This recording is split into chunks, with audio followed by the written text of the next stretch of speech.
doing Islamic governance, you run into a lot of issues, right? And so because the canon is silent, okay, the Prophet wasn't in power for a long time, right? Imam Ali was in power for even shorter amount of time. Imam Hassan was in power for a short amount of time. And then basically they were never in power again, as far as like affecting the like having the sanction from the community, not by God obviously, but from the community power to like alter laws and alter things and stuff like that. Of course they had influence and power in their own spheres and stuff like that, and of course they were sanctioned by God. That's a different discussion though. But as far as like running a country or running a city or something Islamically, there's not a lot that we have to draw from in the canon. You like saying the canon, huh? It's a canon event anyway. In our canonical sources. And so on top of that, even if there was some kind of like comprehensive blueprint written out then, there are still issues that we run into now that are new. Easy one is like crypto. Like, yeah, what do you do with crypto? Islamically, what do you do with crypto? Yeah. Can you even say there's like an Islamic solution to that?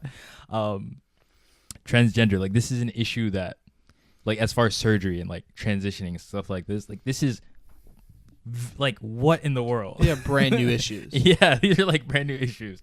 Stuff like what is it called? Like patent law, copyright, like again, what do you do as an Islamic country as far as like saying, how do you draw a specific Islamic conclusion that you can say is like with certainty with certainty is like sourced from the canon?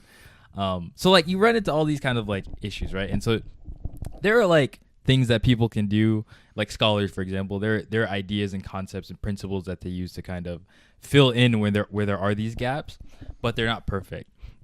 And so, for example, if you are the leader of a Muslim country and you're like, traffic in this one area of the city is awful. It's like really bad. And it's affecting the productivity of our citizens. But in this whole stretch of that you want to build a new highway, for example, there's like a rack of houses.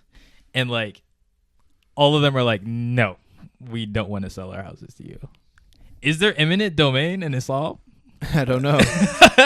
You know, do I have the right as like the governor to just give them money, compensate them? I would guess not. Compensate them and then just bulldoze their house like hey, here's your money, you got X amount of days to leave or else you're getting bulldozed. Like, do I have that right? We literally have. We don't know. Aren't there like the rights of like your neighbors and whatnot? Like, I mean, you can like extrapolate things, but there's no like there's no text saying specifically, hey, in this case, or this is how you have to be in with these kind of things, or that kind of thing. Even highways itself is like a very like, they weren't making highways during the Prophet's time. But maybe like, I mean, I would just argue against that. And I would just argue against that. There are principles though that we have that like our scholars are using to make like informed opinions, inform like scholarly opinions about what we should do. And I think like that might be. But can you say that's Islam? That's the question. That becomes a question. Can you say that is Islam? No. Can I say that it's Islamic? Because perhaps you use a principle. I say okay, well, it's better for everyone. So based on this, it being better for everyone, like the entire community, the entire ummah, the entire country, based on that principle, it's called maslaha. I'm going to say that we have the right to use eminent domain. And then you say, well, there's haqq nas. Like the right of the people, the individual, right? Yeah, the right of the people. Like, what do you? This is their property. These are their homes. Like, how are you gonna do that? These are two principles, and they're being applied in like to bring up two opposite verdicts, basically opposite conclusions. I forgot why I even mentioned like what about Islamic society. I don't think either Hussein and I are claiming to know what should be done.